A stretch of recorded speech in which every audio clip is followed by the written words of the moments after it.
Mukunda mwese Hot 250 TV yacu yizewe muri benshi ndabasuhuje kandi mbifuriza kugira minsi mikuru myiza ya Noheri n'ubunani. Ni ibintu bidasanzwe kumva mu Rwanda ku nkuru y'umusore wasambanyije umuhungu mugenzi we.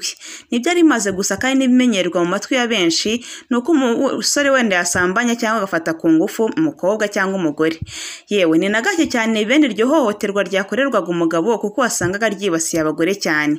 Muri iyi minsi rero imwe mu nkuru iri kuvugwa cyane nahisemo no kubasangiza ni y'umusore yavutse ku itariki ya mbere Mutarama 2001 mu karere ka Gasabo wemereye rwose urukiko rwisumbuye rwa Gasabo n'urukiko ruhereye i Rusororo ko yasambanyije abana 17 b'abahungu bari mu kigero cy'imyaka 7 na 14.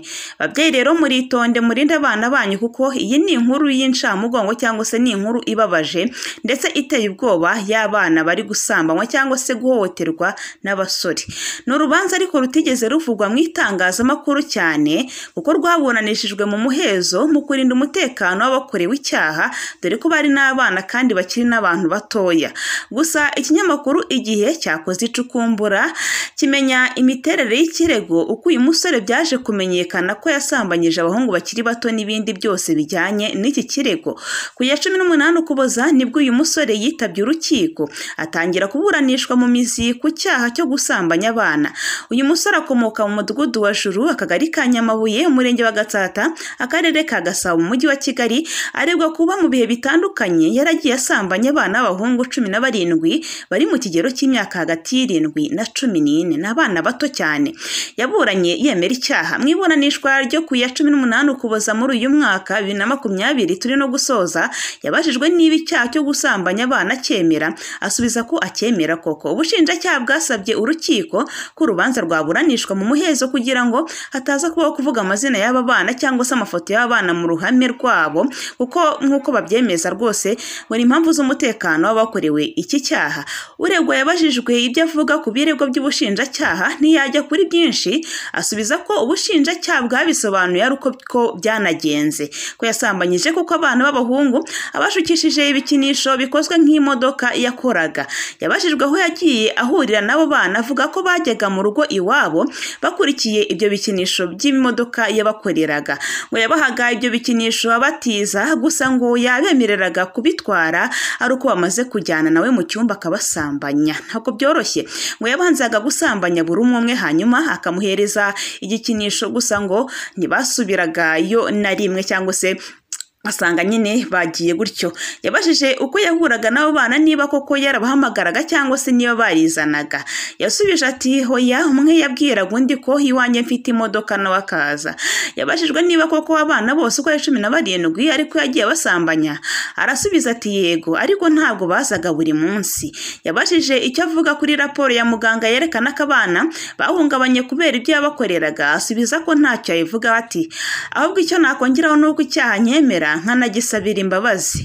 Ubushinjacyaha bwahawe ijambo kugira ngo butange icyifuzo cyabwo busaba urukiko kwakira ikirego no kwemeza ko gifite ishingiro hanyuma rero rukemeza ko uregwa hamwe n'icyaha cyo gusambanya umwana ubundi rukamuhanisha igifungo cya burundu. Uregwa yabajijwe icyo yongera kubwiregure bwe asubiza ko kuba yemera icyaha kanagisabira imbabazi yumva igihano cy'igifungo cya burundu cyakorwaho. Gusa hari ibimenyetso byashingiweho muri uru rubanza. Mu bugenzacyaha no mu bushinjacyaha uyu musore yisobanuye yemera icyaha ko yasambanyije abana b'abahungu kandi ko kugira ngo bibe ngo babaga bagiye gushungira aho yakoreraga ibyo bikinisho by'imodoka. Ngo igikinisho iyo yakirangizaga yashyigikiraga mu cyumba hanyuma umwana ugiye kukireba akakimuha akakigendesha rwose hanyuma akakimusaba. Kugira ngo rero akimuhe ngo yamusabaga ko abanza kumusambanya. Umwana wabaga ushaka igikinisho nyine cyangwa se iyo modoka nk'uko abana babikunda akabyemera bya bwangu. Iyo amaraga kubyemera ngo yafataga amavuta ya vaseline akayasiga mu kibuno cy'umwana agashyiramo igitsina cye hanyuma rero umwana yababara akagikuramo agafata amavuta akayasiga ku kibero cy'uwo mwana agakubaho nyine igitsina kugira ngo arangize. Ntabwo byoroshye no kubivuga. Raporo ya muganga ariko yagaragaje ko abana bahungabanye. Bikimenyekana ko aba bana basambanijwe bahise bajyanwa kwa muganga. Isuzuma bakorewe riza kugaragaza ko abana bangiritse cyane mu kibuno kubera ibyo bakorwa cyangwa se ibyo bakorerwaga bamaze igihe kinini bakorerwa. Hari n'indi raporo ya muganga uvura indwara zo mu mutwe wasuzumye abo bana agaragaza ko mu busuzumwe bwabo hanyuma rero ngo no kuganira n'abo bana yaje gusanga baragize ihungabana kubera kumenyerezwa ndetse bakanakunda gukoreshwa imibonano mpuzabitsina ikorewe mu kibuno, kuba ngo barakorerwaga iriya mibonano ubwabyo bakumva nta kibazo bafite. Umuganga yasobanuye ko ari ihungabana bagize. Dore rero ko ababyeyi bamenye ko abana babo basambanywaga. Inyandiko mvugo y'ababyeyi baba bana harimo imwe y'umubyeyi ufite umwana w'imyaka 7 wavutse ku ya 14 Mutarama 2013 wasambanijwe. Uwo mubyeyi yavuze ko ku ya 19 Ukwakira 2020 n'ejo bundi umukuru w'umudugudu yamusanze mu rugo aramubwira ati ubaze umwana wawe wasanga ikibazo ngiyemo nawe gishobora kuba cyarakugezeho. Ngo yaramusobanuje amubwira ko ari abahungu cyangwa se umuhungu uregwa ko abasambanya agasambana utwo twana tw'uduhungu. Uyu mubyeyi ngo yabonye ko umwana adashobora kwimubwira kubera kumutinya, asaba abandi babyeyi ko bamuganiriza maze barabikora baramuganiriza umwana bemerera ko kuko yasambanijwe. Ngo uyu mwana kandi w'imyaka 7 bamubajije uko uwo musore yabigenzaga byose arabisobanura kubijyanye n'inshuro yari amaze gusambanywa, undi asubiza ko ari inshuro nyinshi. Umubyeyi we ntiyarazi ibyakorewe umwana we, gusa akeka ko uburwayi bukomeye bwa diare yagize n'umwana w'imyaka 7 ngo byaba ariyo ntandaro. Umuyobozi w'isibo kandi yasambanyirijwe nawe ngo abana 2. Ni inkuru ikomeza. Umuyobozi w'isibo umusore atuyemo yatanze ikirego kuko abana be 2 basambanijwe.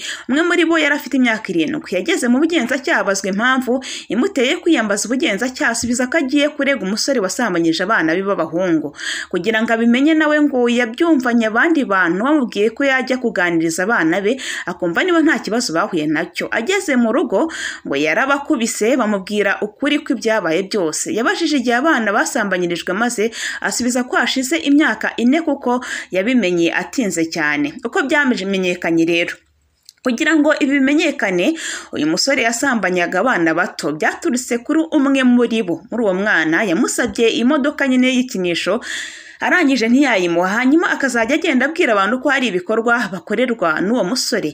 Mwibazwa umusore abajijwe uko gukoresha amafuta cyangwa se gusambanya abana mu kibuno yabimenye, asubiza ko ntaho yabyigiye ariko ko yabitewe no kwikinisha. Ati byatangiye nikinisha bisanzwe hanyuma nkinisha nkarangiza nkumva nshaka abana tubikora kuko nabikoraga n'abana nkarangiza. Abajijwe igihe yasambanyirije umwana wa mbere yasubije ko yabihereye muri 2018.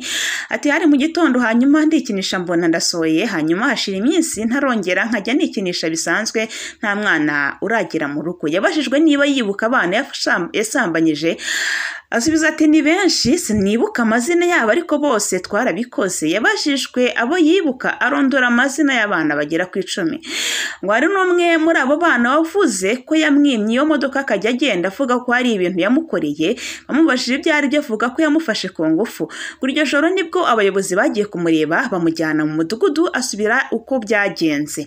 Ntashobora ariko gusuhuza n'umukobwa n'uwo musore. Ni inkuru ikomeza. Uyu musore yabwiye urukiko ko ibikorwa byo gusambanya abana yabikoraga nta muntu uri iwabo, no kuvuga abavandimwe be na se nta wari uhari. Mu bushinjacyaha kandi yabajijwe niba yarigeze asambana n'umukobwa asubiza ko usibye ko no gusambanya adashobora gusuhuza n'umukobwa wahuye mu muhanda.